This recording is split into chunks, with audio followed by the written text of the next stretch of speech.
Evening, everyone. My name is Michael Boucher. It's Michael Boucher, Fire Chief for Burlington Volunteer Fire Department. As you know, our department suffered a great loss this morning. Firefighter Colin McFadden passed away from his sudden illness that happened while he was working at a building fire in the town of New Hartford. Colin was diagnosed with APL, leukemia. It's an acute form of leukemia, and so that's why it was very quick and undiagnosed previous to this. So what I want to say is a statement on behalf of Colin's parents and his brothers.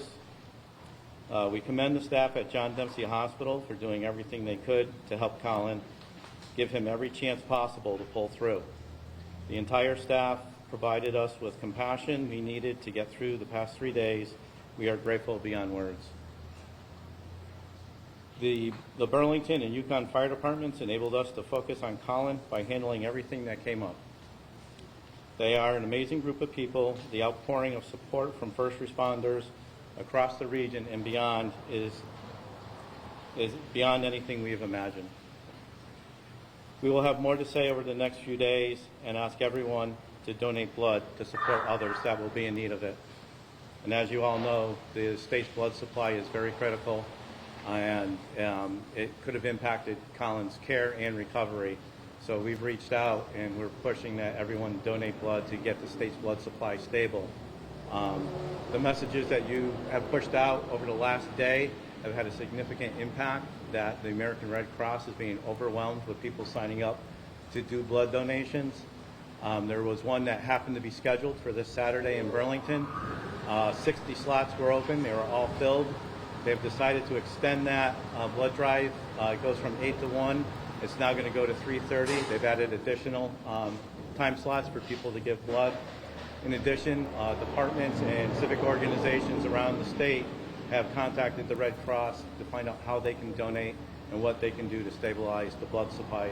So, and we're still encouraging that message because there are still people who will need this blood going forward. Where's the blood drive on Saturday? Saturday, it's at 200 Spielman Highway. It's the Burlington Town Hall. Can you describe Colin for us? Yeah, Colin was an amazing kid. He came in here, a young guy at 20 years old. He pours his heart and his soul into everything he does, and he's even a little bit quirky. And you know, we all kind of bust on him for it, but that was us showing him some love. He became a firefighter, and then went on to become an EMT. And he's one of those guys that was always at the station and always jumping on the truck when there was a call. So. Remember the last conversation you had with him? Oh, do I remember? I just remember some of his antics and stuff. But yeah, he's always asking. You know, he wants to drive the trucks. He wants to always be involved in stuff. But no, he was a great kid. He's going to be a serious loss of an asset for our organization and our membership.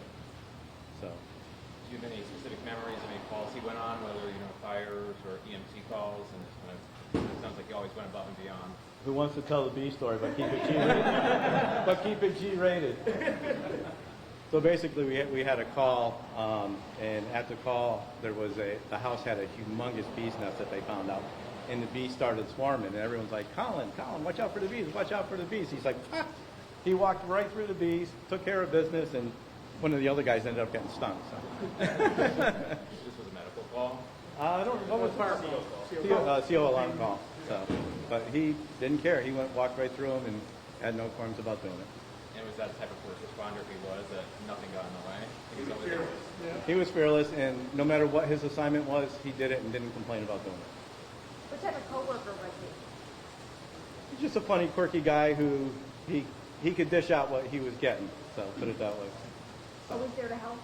Yeah, anytime there's a work party or anything, the trucks needed to be washed. We had to do any work around the firehouse. He was always there. You put out, hey, we have to be here at a certain time, and he was here. What would you say is his favorite part of the job? What's his favorite part of the job? Colin's favorite part of not just this job, but everything he's involved in is helping the community and outreaching. He's also a member of the Burlington, the Bristol CERT team. which helps the community during emergency events. He was very active during the vaccinations, helping do traffic and moving people along at the vaccination site. So he was always being engaged in what the community does. So. Chief, can you talk about Tuesday night? He was right here with nine other, 8 other firefighters to go to. No surprise. He got here, ran to the truck to make sure he got a seat, and off to the call we went, and he came out ready to work. So. I know you went to the hospital over at another time today, and I'm sure his family was there as well. Tell us a little bit about how they're doing. They're managing right now. Obviously, there's a lot going on, and the fact they don't understand 100% how the fire service works, and the outpouring of support has really overwhelmed them. They didn't realize what Colin belonged to, and now realize that they have a new family. And I said, you do, and like all families, you have no choice. You're stuck with us. Is it like a brotherhood? It is. It is. We have our good days and bad days, but at the end of the day, we're family. So if nothing else, when any arrangements or anything come about, I'll send that out through a press release. So there's no need to reach out or anything. I'll definitely make sure that you guys get the information. And I only ask that because my cell phone and my email are exploding. So if I can minimize any questions or emails that come in, I'd like to do that. But we'll definitely keep you all looped in on what's going on. Chief, thank you so very much. Thank you for having us. You're welcome. Thank you. And please spread the word, blood drive, donate if you can. Thank you.